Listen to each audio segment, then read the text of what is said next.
At least once a week, if not daily, I am asked, so what is going on with the market?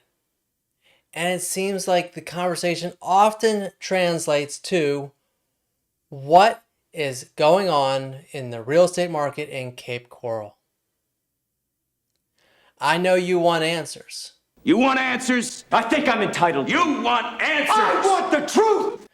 So today I'm going to try to give you what I think is the truth about the real estate market in Cape Coral with my March 2025 market update for the city of Cape Coral.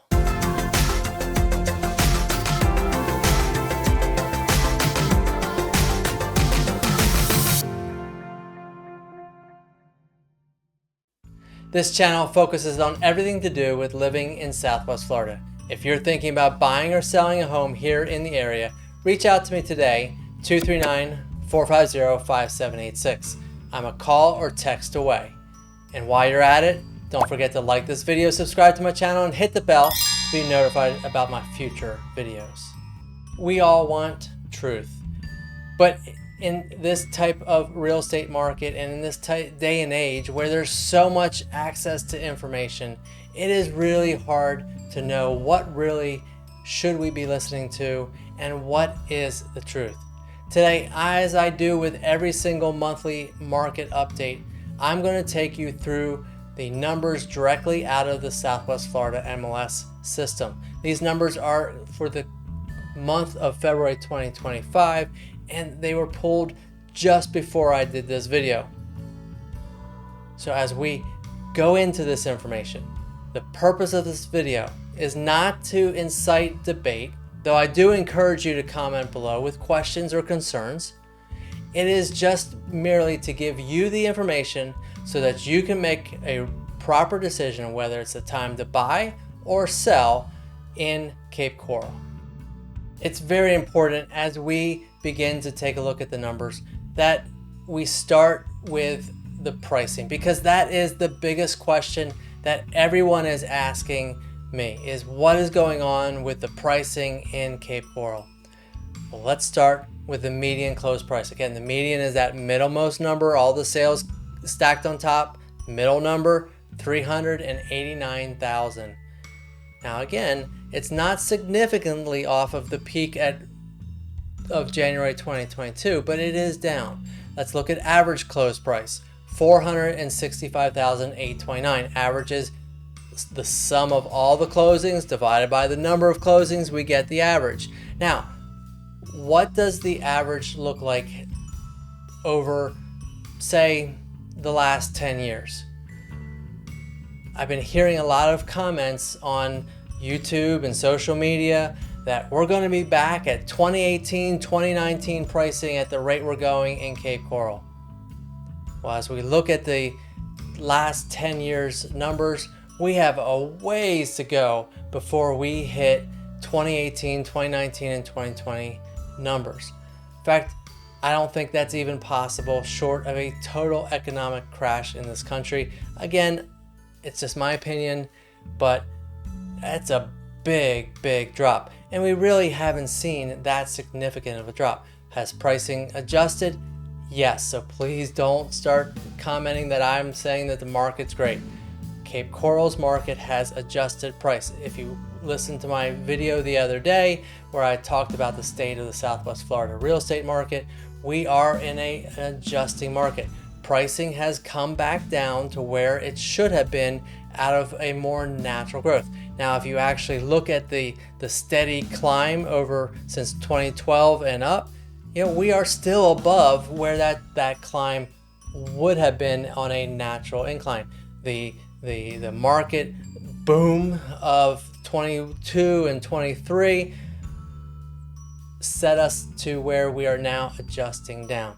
So now let's look at the monthly activity for Cape Coral. New listings in February, 955. That's down since January, but it's still a good healthy number of new listings.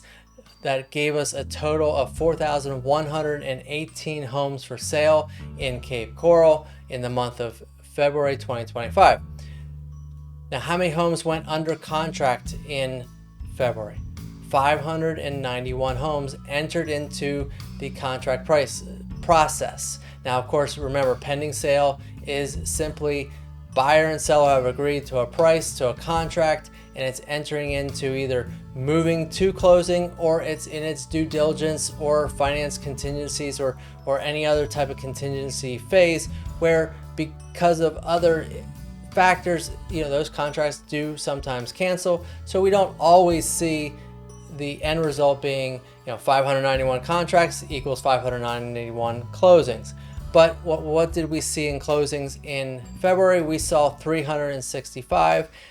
So again, we're not seeing every contract go to closing. We're seeing homes closing every single day within the market. Average days on the market, we are definitely up. There's no way around that.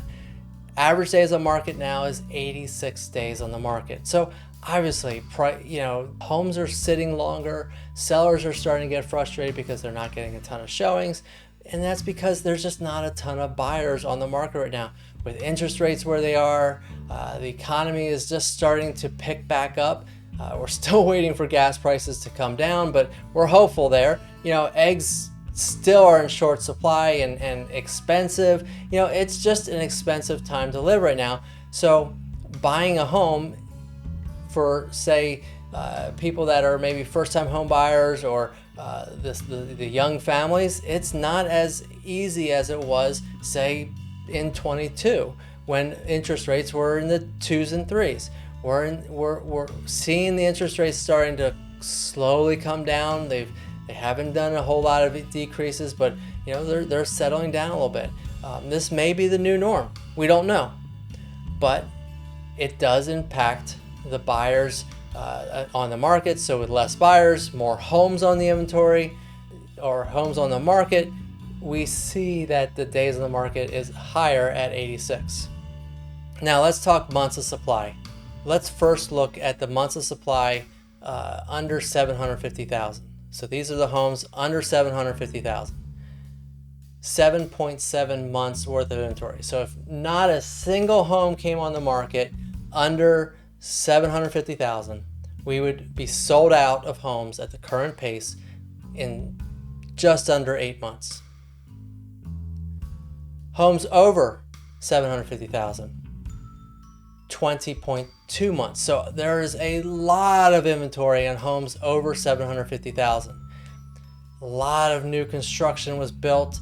A lot of homes were bought in that high price range in the boom. And a lot of speculation as the growth was going to stay up there.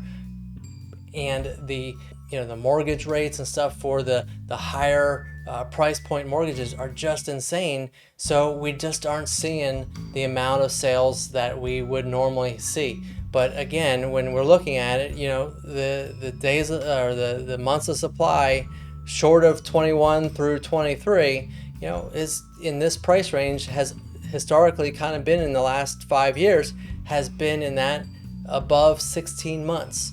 So, again, these are very specific homes, specific buyers. This is not the first time home buyer. This is the seasoned family or the professionals or the retired individuals with cash. So we see that there's 20.2 months of supply. So if you're thinking about selling, that's a great question of what is the Cape Coral market doing? My Sell It Stress-Free system is designed to work with sellers that are in every type of market. It's designed to get your home sold with the least amount of stress possible. So if you're thinking about selling, I just encourage you to reach out to me, scan the code, visit my website, or just call me at 239-450-5786.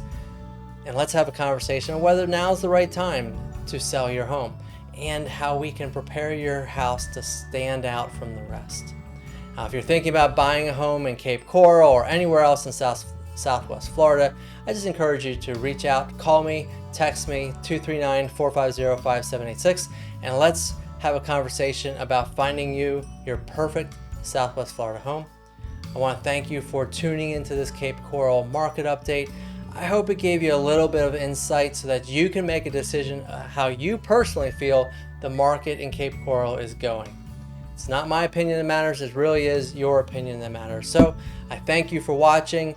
I look forward to talking with you, and if you're watching to this point, I just encourage you to like this video, subscribe to my channel, hit the bell to be notified about future videos.